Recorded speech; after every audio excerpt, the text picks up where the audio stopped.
मालिका को आपण केते दूर विश्वास करंतु न करंतु से अलग कथा किंतु निंदा करंतुनी जी जमी बुझाई तार परिणाम सी पाइब आ जी जमी बुझे आप तर्जमा करूँ तथ्य तत्व प्रमाण पर आधारित मालिका जहाँ कहवा बहिर ग्रंथ गोटे पद कहवा कौ ग्रंथु आसी कहवा मन इच्छा मनर भांगी बोलिकी मैंने कहते से अपभ्रंश करदे आ एक घटो बोली अच्युतानंद निजे लिखिले कहले मो ना बदनाम हम मो ना भी सुनाम हम आ 2020 मसीहा ठार मोर ना विश्व प्रचारित हम आप निजे अनुभव करना अंकर गणना कहले जुगाद ख्रीष्टाब्द सबको लय कले अंकर गणना पाइपर से अच्युत अंक अच्छी नेमाल अंक अच्छी हिजराब्द अच्छी ख्रीष्टाब्द अच्छी दिल्ली शराब्द अच्छी गजपति अंक अच्छी गजपति राजभोगर बयस भी अच्छी विरजा सब विभिन्न अंक अच्छी तर्जमा करवा सी प्रभु तो जना तथापि जी जी जहाँ करुणा जी पाई से जानी आ समस्त बुझा एत थय हेनी कहीं तार बिना आज्ञा किसी बुझी हेन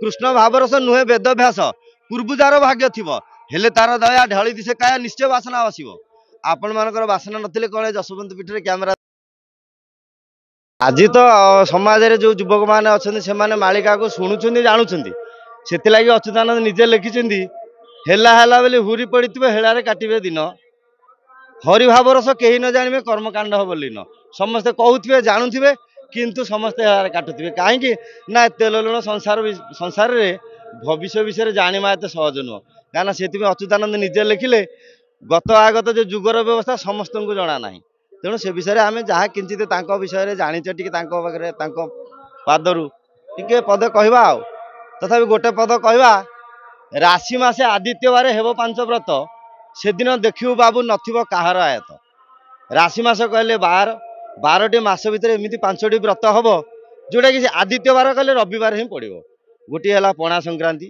गोटे है श्रीगुंडीचा रथयात्रा गोटे है जन्माष्टमी गोटे है दुर्गाष्टमी आ गोटे है सरस्वती पूजा ये 5टी दिन में एमती घटना घटो आजिकल सांप्रतिक परिस्थिति कहवाटा टिके भल मणुना तथापि अमरावती लिखला पणा संक्रांति से दिन हो रविवार अमरावती सेलिम्ब वृक्षर निश्चय बहिब रुधिर यहाँ है कलिजुगर गोटे विराट संकेत तापर नीलाचल बाना आसी पिपिली पड़ा ये आगत भविष्य गोटे विराट संकेत आ गोटे संप्रति चली गोटे युद्ध से 22 मसीह चली अच्युतानंद लिखिले कहले मंद खेट बसी घट लग्न धरी मेष शेष को चलिए भृगुसुत हरी से काल जे घटव सकल कथा हेले जे ताने मंद खेट कहले आमर शनि ग्रह से वर्णना कले बहुत समय लगे तथापि आम हिसाब से आम गुरु मान हिसाब से आम जी पारिचु हाथी अंध हाथी देखला भली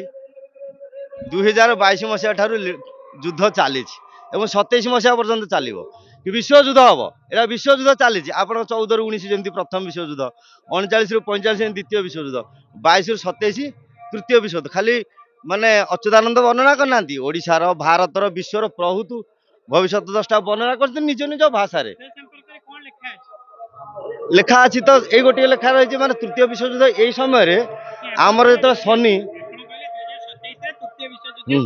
सेटा कहूँ से राजा गजपति राजा कौ समय थे तांकर परिस्थिति तांकर समय तांकर वंशानुगत एवं राजनीति एवं मंत्रीमहल एवं प्रधानमंत्री मुख्यमंत्री सब जिन लेखा अच्छी से सब सम्यक भाव लेखा जहाँकि वर्णना करवा टे हम ना तथापि गोटे पद कहबी रामचंद्र परी राजा हो नाम हो नरेन्द्र देश देश बोली गड़ बांधु देखू तू रामचंद्र या आपण मैंने बुझीपारे या भल भाव बुझेगा ठीक नुह आमती आगू को हम देश विरोधी कहीं रे ना देशर विरोधी बोली कहीं रे ना कहीं जो प्रभुंर अवतार घटो से आप आप समस्त अनुभव करेंगे तेणु आम ता विषय बेसी कहवानी तथापि एतिकी ये जो माने जो भव व्याधि ये भवव्याधि मुक्ति पाइबा हेले केवल नाम एवं भक्ति भाव समस्त परिवर्तन हो दरकार स्वच्छता आसवा दरकार सत्य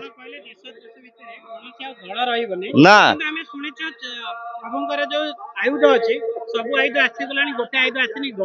ना ना ये सब मर्म बहुत अलग एमती गदा शंख चक्र धरिकी कहीं आसवे ना तार मर्म बहुत अलग ताको बुझा सहज नुहे सी गुरुहर पाठ ना नहीं सेमती किसी गोटे गदाटे आसो ता नुह आमर बहुत जिनस अच्छी माने कौन विदेश रू आसब विदेश रे कौन हम कौटी कंदला आरंभ हम କିନ୍ତୁ ମନେ ରଖନ୍ତୁ ଗୋଟିଏ କଥା କହିବି, ଯେପର୍ଯ୍ୟନ୍ତ ଚାଇନା ଭାରତ ଯୁଦ୍ଧ ନ ହେଇନି ବିଶ୍ୱଯୁଦ୍ଧ ବୋଲି ଡିକ୍ଲାର ହେଇନି।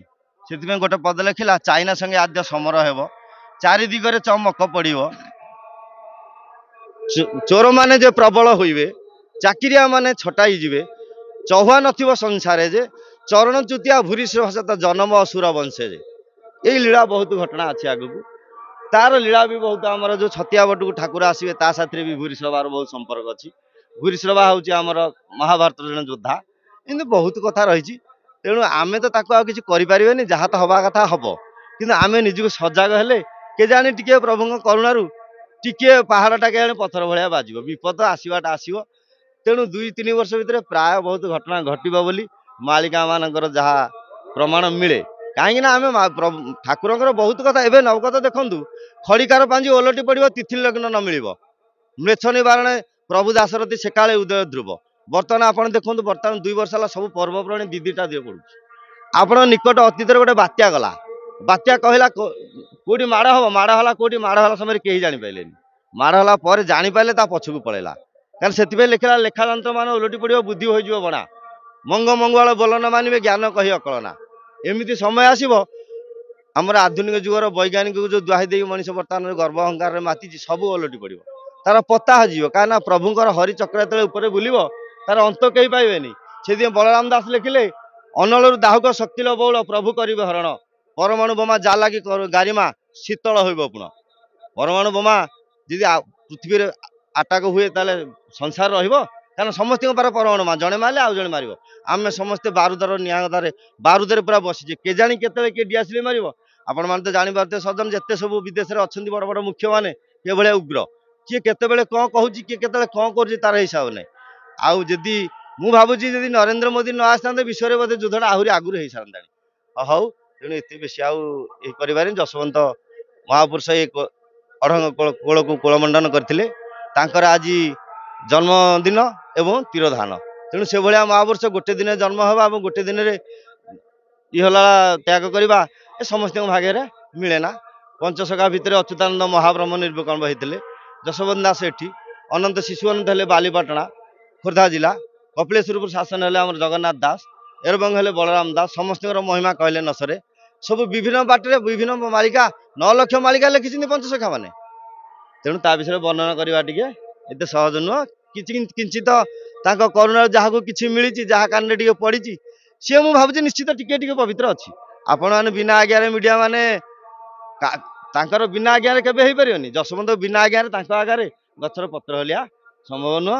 ମାଳିକାକୁ ଆପଣ କେତେ ଦୂର ବିଶ୍ୱାସ କରନ୍ତୁ ନ କରନ୍ତୁ ସେ ଅଲଗା କଥା, କିନ୍ତୁ ନିନ୍ଦା କରନ୍ତୁନି। ଯିଏ ଯେମିତି ବୁଝେଇଛି ତାର ପରିଣାମ ସିଏ ପାଇବ। ଆଉ ଯିଏ ଯେମିତି ବୁଝେଇଛି ଆପଣ ତାକୁ ତର୍ଜମା କରନ୍ତୁ। ତଥ୍ୟ ତତ୍ତ୍ୱ ପ୍ରମାଣ ଉପରେ ଆଧାରିତ ମାଳିକା। ଯାହା କହିବା ବହିର ଗ୍ରନ୍ଥ ଗୋଟେ ପଦ କହିବା, କୋଉ ଗ୍ରନ୍ଥରୁ ଆସିଛି କହିବା। ମନ ଇଚ୍ଛା ମନରୁ ଭାଙ୍ଗିବେ ବୋଲିକି କୋଉମାନେ କହୁଛନ୍ତି, ସେମାନେ ଅପଭ୍ରଂଶ କରିଦେଲେ। ଆଉ ଏ କଥା ଘଟିବ ବୋଲି ଅଚ୍ୟୁତାନନ୍ଦ ନିଜେ ଲେଖିଥିଲେ, କହିଲେ ମୋ ନାଁରେ ବଦନାମ ହବ, ମୋ ନାଁରେ ବି ସୁନାମ ହବ। ଆଉ 2020 ମସିହା ଠାରୁ ମୋର ନାଁ ବିଶ୍ୱରେ ପ୍ରଚାରିତ ହବ। ଆପଣ ନିଜେ ଅନୁଭବ କରୁନାହାନ୍ତି? ବେଶୀ ହେଲା